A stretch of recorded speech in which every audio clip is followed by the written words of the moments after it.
우리 지난주 말씀 잠깐 한번 떠올려 봅시다. 하나님께서는 모세의 손을 통해서 전쟁을 주관하게 하시고요. 그리고 아말렉을 이기게 하셨어요.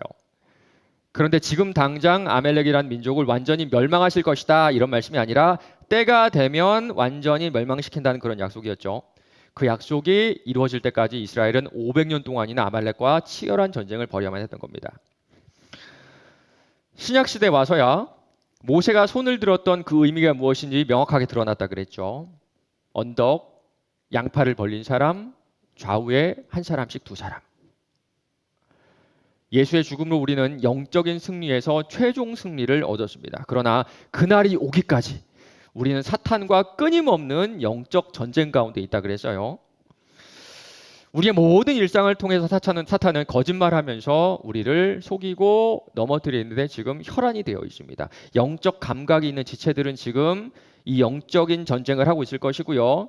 최종 승리를 얻지 못한 멸망하는 지체들은 이게 영적 전쟁인지도 모르고 맨날 지면서 여러분의 육신의 소욕대로 살아가고 있을 거예요.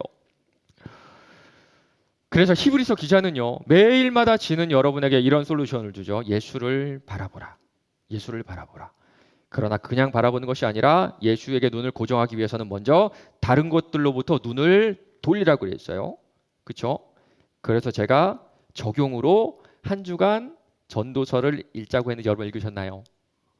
어떠셨어요? 여러분의 그 셀 리더들이 잘 이끌어 주셨나요? 이걸 읽고요. 여러분 셀원들과 한 팀이 되신 분들은 지금 내가 쫓고 있는 것들이 얼마나 허망하고 험한 것들인지 깨닫게 되는 그런 시간이었을 겁니다. 사실 오늘 말씀도 딱 이 맥락에 있어요. 오늘 본문에서 에스더서 전체에서 대립하는 두 명의 인물이 있는데요. 한 명은 유대인인 모르드게, 다른 한 명은 하만이라는 사람입니다. 하만. 그런데요, 하만이 누구인지 찾아보니까 야, 진짜 기가 막혀요. 기가 막혀요. 3장 1절에 나오거든요.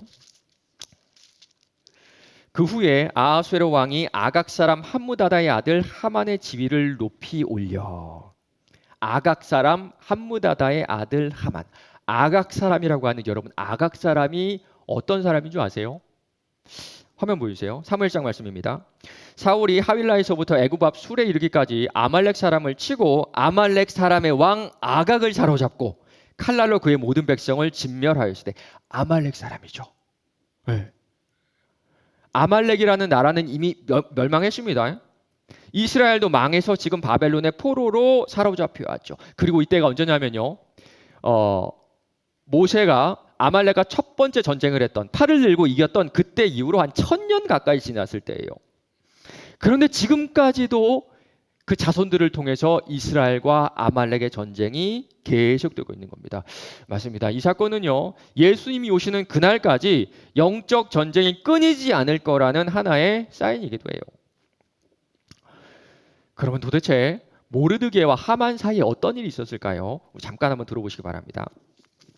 예루살렘에 모르드게라는 사람이 있었는데요.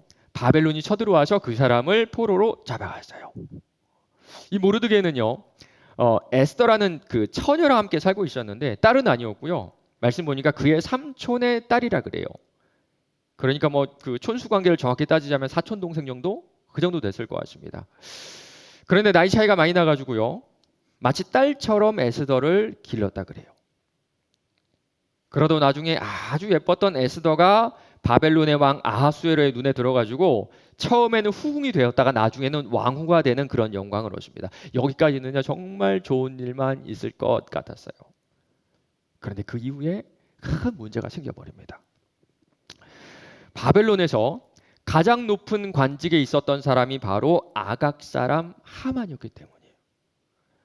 그런데 이 하만은요, 명예욕이 높고요, 인성에 문제가 정말 많았던 그런 사람이었어요. 그래서 자기가 지나갈 때마다 사람들이 조아리고 인사를 해야 만족했던 바로 그런 사람이었습니다.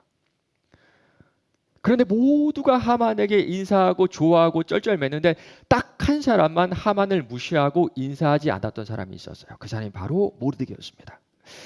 하만이 모르드게가 무릎을 꿇지도 아니하고 절하지도 아니함을 보고 매우 노하더니,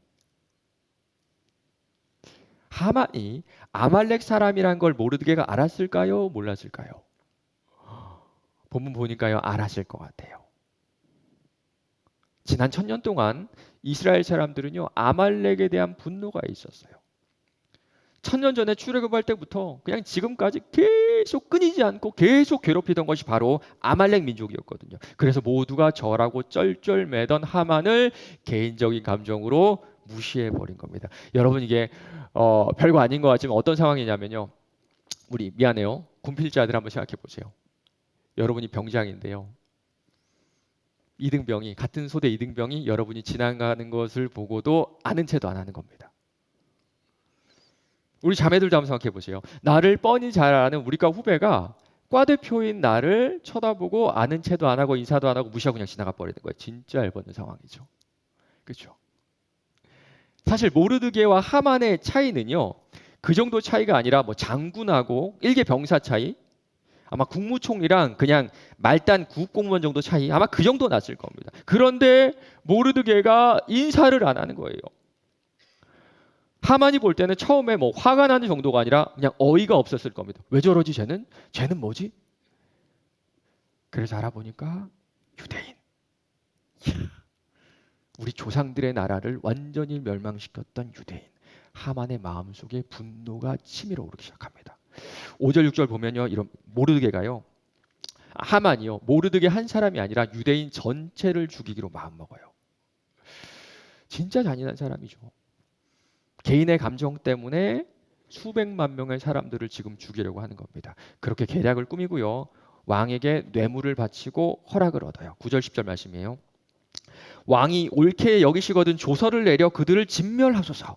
내가 은 1만 달란트를 왕의 일을 맡은 자의 손에 맡겨 왕의 금고에 드리리이다 하니, 왕이 반지를 손에서 빼어 유다인의 대적 곧 아각 사람 하무다다의 아들 하만에게 주매 이르되 그 은을 내게 주고 그 백성도 그러하노니 너의 소견대로 좋을 대로 행하라 하더라. 그리고 바벨론의 모든 지역에 왕의 이름으로 이런 명령을 내립니다. 이에 그 조서를 역졸에게 맡겨 왕의 각 지방에게 보내니 12달째 곧 아월달 13일 하루 동안에 모든 유다인을 젊은이 늙은이 어린이 여인을 막론하고 죽이고 도륙하고 진멸하고 또 그 재산을 탈취하라 하였고, 진짜 말도 안 되는 상황이죠. 한 사람의 개인적인 감정 때문에 한 민족이 인종 청소를 당할 그런 상황에 놓여 있고요. 왕은요, 그 민족이 누군지 물어보지도 않아요. 그저 은 1만 달란트에 다 죽이도록 허락을 해주는 겁니다. 그런데 여러분, 이게 우리가 사는 세상 아닌가요? 2021년 우리가 사는 세상하고 다르다요, 이게. 정의, 공의, 공평. 저는요, 눈 씻고 찾아봐도 이 나라에 그런 거 찾아볼 수가 없는 것 같아요. 결국에는 돈과 개인의 감정으로 정치도 경제도 움직이죠. 여러분도 아시겠지만 여전히 지역 감정이 우리의 투표를 좌우하죠. 내 아파트 값이 올라가서 막 기쁠 때 누군가는 그 집을 떠나야 한다는, 그래서 울고 있다는 그 사실에는 관심조차 없어요. 맞습니다. 여전히 돈과 개인의 악한 감정으로 우리가 사는 세상도 움직여요. 이런 세상 가운데 하나님의 백성들은 늘 위험에 노출되어 있을 수밖에 없습니다. 이런 위기 상황에서 에스더는요, 목숨을 걸고 자기 민족을 지키기로 마음을 먹어요. 그런데 에스더가 왕후의 자리에서 무언가를 하기 전에 오늘 바로 이 일이 발생한 겁니다. 다시 6장 1절 한번 보세요. 그날 밤에 왕이 잠이 오지 않으므로, 그날이 언제냐면요, 하만이 모르드게를 죽이고 높이 매달기 위해서 23m짜리 장대를 세운 그날입니다. 큰 장대를. 바로 그날 밤에 아하수에로 왕이 잠이 오질 않는 거예요. 그래서 뭐 했냐면요, 역대일기를 읽도록 시켜요. 명령하여 역대일기를 가져다가 자기 앞에 읽히더니, 역대일기는요, 우리나라 뭐 조선왕조실록 같이 지금까지의 모든 왕들이 이 나라를 어떻게 다스렸는지 세세하게 적어놨던 그런 책인데요. 아마 바벨론이 아마 큰 나라이기 때문에 한두 권이 아니라 제 생각에는 뭐 수십 권, 수백 권이 되었을 수도 있어요. 거기서 아무거나 한 권을 골라서 읽으라고 했는데 마침 신하가 읽은 내용이 바로 이 내용이었습니다. 2절이에요. 그 속에 기록하기를 문을 지키던 왕의 두 넷이 빅다나와 네레스가 아하수에로 왕을 암살하는 음모를 모르드게가 고발하였다 하였는지라. 몇 년 전에요. 넷이 두 사람이 아하수에로 왕을 암살하려는 계획을 세웠는데 모르드게가 우연히 듣고 이 사실을 에스더에게 알려서 왕의 목숨을 구했던 바로 그런 사건이었습니다. 수백 권 중에 우연히 그 책을, 그리고 그 책 내용 가운데 우연히 그 내용을 그 신하가 읽은 거예요. 아하수에로 왕이요, 이 이야기를 듣고 난 다음에 신하들에게 이렇게 물어봐요. 이 사람에게 어떤 보상이 주어졌지? 그래서 신하들이 막 찾아보니까 아무런 보상이 주어지지가 않는 거예요. 그래서 모르드게에게 어떻게 보상하면 좋을지 자문을 구하는데요. 그걸 누구한테 구하냐면 바로 하만에게 구하게 됩니다. 이제 어떤 일이 벌어지냐면요.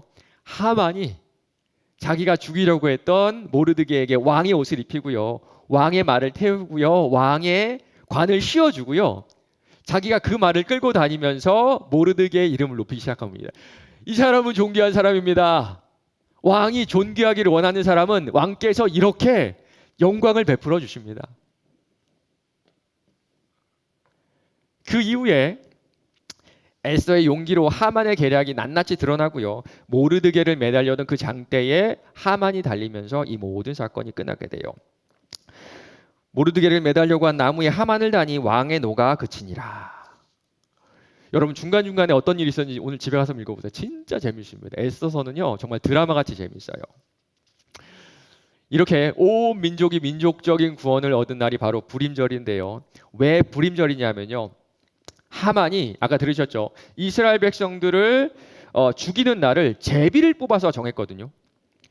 아하수에로 왕 제20년 첫째 달 곧 니산월에 무리가 하만 앞에서 날과 달에 대하여 부르 곧 제비를 뽑아 12달째 곧 아월달을 얻은지라. 죽이기 딱 좋은 날을 제비를 뽑아서 결정한 겁니다. 아람어로 제비라는 그 명사가 부르거든요. 부르. 이 부르의 복수형이 불입니다. 불임. 그래서 그 이름을 따서 불임절이라는 이런 명절이 생긴 거예요. 이제 하만의 귀를 왜 씹어먹는지 알겠죠? 네. 그래서 여전히 이스라엘 사람들은요. 이 불임절에 하만의 귀라는 과자를 만들어서 그걸 씹어 먹으면서 민족 전체가 나름의 복수를 여전히 하고 있어요. 그런데 저는 이 사건을 보면서 이런 생각 들더라고요. 불임절에 누가 제일 기뻤을까? 이 불임절에 가장 기뻐할 사람이 누구였을까? 네, 맞습니다. 모든 이스라엘 백성들이 다 기뻤겠죠. 그런데 가장 가까이서 이 위기를 직접 경험한 모르드게가 가장 기뻐하지 않았을까요?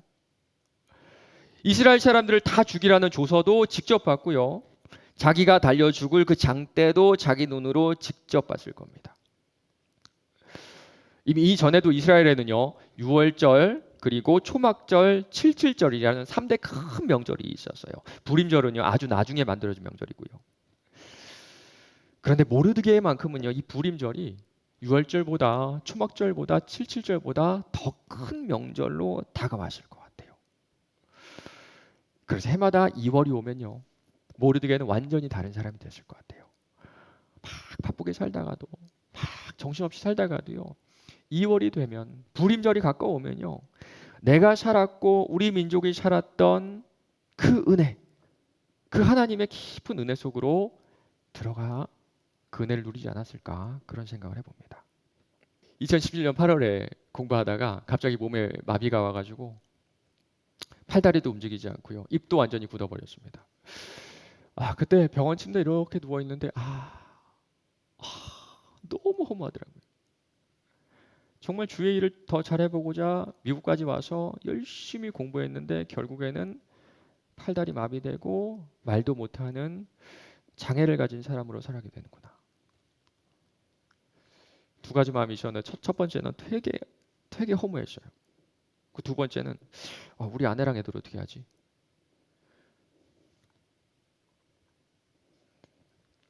이러던 중에 몸에 마비가 풀리고 입이 열리게 됐고요. 그리고 이때 병원비가 3박 4일 입원했었는데 한 3천만 원 나왔거든요. 이것도 어떻게 다 해결이 됐어요. 그래서 아직도 8월이 되면요, 저는 그때 생각이 참 많이 나요. 가끔씩 어떤 사람들 그런 생각할 겁니다. 왜 저 목사님은 저렇게 뒤가 없는 것처럼 저렇게 사역하지? 왜 저런 설교를 하지? 근데 저는요, 그 이후로는요, 두 번째 인생을 산다고 생각하거든요.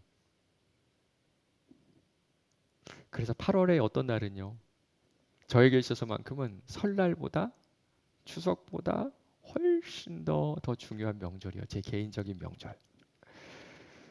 8월이 되면 저도 은혜 가운데로 깊이 파묻혀서 살아가게 되더라고요. 우리가 오늘 본 에스더서는요, 한 가지 큰 특징이 있습니다. 그게 뭐냐면 하나님의 이름이 단 한 번도 나오지 않는다는 거예요. 하나님께 기도했다, 하나님께 도움을 구했다, 이런 말조차 나오지 않아요. 맞습니다. 이 사건 속에 하나님은요, 정말 우리가 살아가면서 경험하는 그런 하나님이에요. 계신 듯 안 계신 듯, 내 기도를 들어주시는 듯 안 들어주시는 듯. 그런데 여러분, 오늘 말씀 기억하세요. 우리 하나님은요, 그날 밤 왕의 잠을 깨우시는 분이고요. 그날 밤 그 수백 건의 책 중에 그 사건이 기록된 역대일기를 꺼내서 읽게 하시는 그런 분이세요. 맞습니다. 우리 하나님은요, 보이지 않아도 우리를 위해서 일하세요. 전 이런 생각도 해요. 우리 하나님은 보이지 않게 일하신다.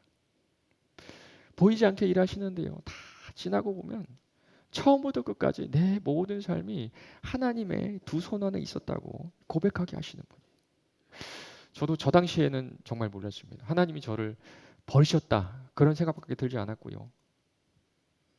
아무것도 기대하고 소망하는 게 없었어요. 그런데 돌아보면요, 그때도 우리 하나님은 저를 눈동자와 같이 지키고 계셨어요. 제 평생에 처음이자 마지막 입원한 건데요, 저때 저 사건을 통해서 제가 목사로서 또 한 사람으로서 조금 더 성숙할 수 있는 그런 기회가 되었고요. 그리고 이제 내가 한국에 돌아가야 되겠다, 이런 마음도 주셨고, 정말 우연히 있는지도 몰랐고 지원하지도 않았던 이 맑은샘 광천교회에 와서 여러분과 같이 신앙생활을 지금 하고 있어요.